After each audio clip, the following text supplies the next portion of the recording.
All right, we got a magnanimous man question here, and he says, "Good morning, guys. My question is, I meet a woman, and how do I keep myself in check from being needy, from telling her I want her to be my girlfriend, or you want to be her boyfriend?" Well, you don't. So it's best to just leave the relationship labels to her, and she'll let you know. She'll say stuff like, "Hey, where's this going? Who am I to you? What do I mean to you? What do I call you to my friends or my family?" They'll ask these things. They'll want to know. They'll imply that they want something more, some sort of a commitment. Or she'll say, "Hey, I don't like to sleep around. Only stay with one guy," type of a thing. That's her saying, hey, she wants to be exclusive.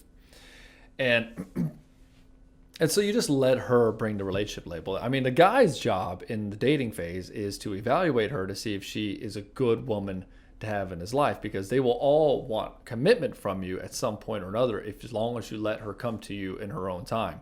They all, for the most part, will. I mean, there will be the occasional, "Hey, I want just something casual." But what I've found is even the women that want it casual, after about a couple of months, they're going to start wanting to spend more time with you, and they're going to want that commitment, because you're the non-needy guy. You're not the one going after them. You're letting them come to you exclusively, and you kind of hit them up every once in a while just to kind of keep the balance.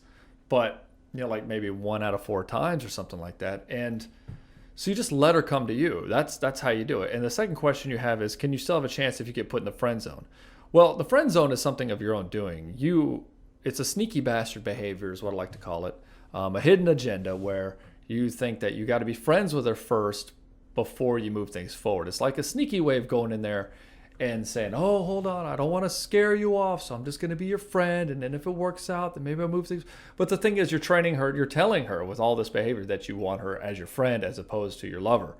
And it's disingenuous. It's incongruent with your behavior. And so when you act like that, when you're worried about not getting put in a friend zone, when you're acting like friends first, then she feels that creepy vibe and she doesn't want to hang out with you.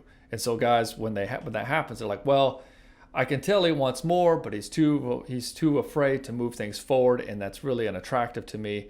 And yeah, we do get along okay, but I'm not sexually interested in him because I can't respect him and he doesn't feel powerful to me."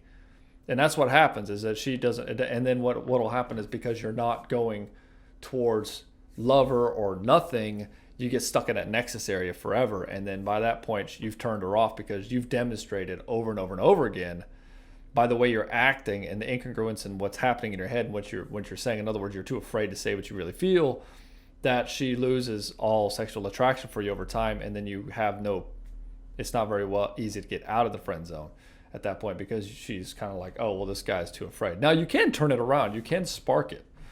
If she's being especially playful that day, then that's the day. Go after it. Say, "Hey, I want to, let's hang out. Let's hang out more. Let's go do something. Let's go get some coffee later on," and then make your move. And be unapologetic and be bold about it. You're going to have to shock it a little bit, shock the situation a little bit more. What you don't want to do is, if you're in the friend zone, say, "Oh, hey, I've really liked you for a long time, and I just want to know, what do you mean to me, or what do I mean to you," and all that kind of stuff. Because what you're asking for is a commitment. You're asking for a commitment. That's what, she hasn't even been your girlfriend yet. You haven't even kissed her yet. And you're asking her, "Hey, what are your feelings?" Because when you do that, right, when you express your feelings, that's like relationship talk. And she's not even your girlfriend. You're trying to move it into relationship talk, and that's never going to work. So you move things forward physically. You just say, "Hey, let's hang out tonight," and then just try to hold her hand and do all these touchy things, or go for the kiss or some things that would be obviously and overtly romantic in the way you express yourself, and just do it unapologetically. Yeah, you might be nervous, but you just do it anyway. And you demonstrating that you can push through your nervousness will mean something to her. She'll say, "Oh, wow, he's actually being bold enough now. This time, this is a different kind of behavior." Now, you are fighting against your history with her, so she may not take it well. And if she says, "Oh, I'm sorry," and she gives you the cheek, or she gives you that weird headbutt thing, you try to kiss her and she puts her head against yours, so you can't actually move in. I hate that move. Then she's telling you, "Hey, I'm not that interested." And you say, "Well, that's fine, but I do find you attractive. I want to see what happens."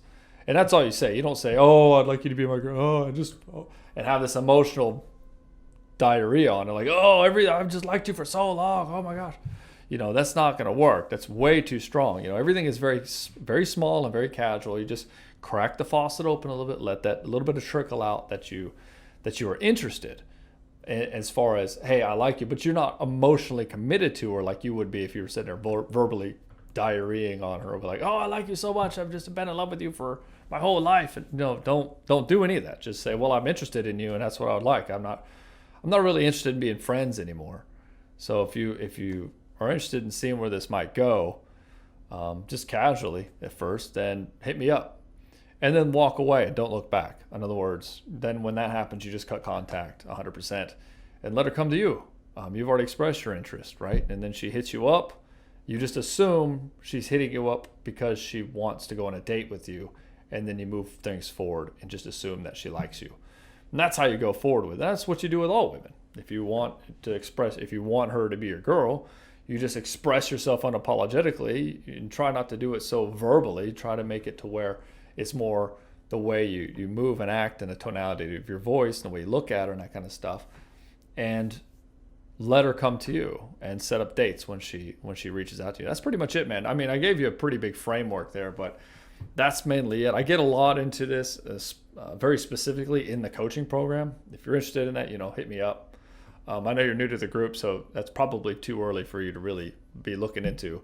But anybody else who's watching this, that we get into that in crazy amount of depth and detail, and there's a very specific strategy to move things from just first meeting her to getting her into a long-term relationship, and then what do you do after that? So it works every time. So anyways, that's all I got for this question. And again, thanks for the question. Bye.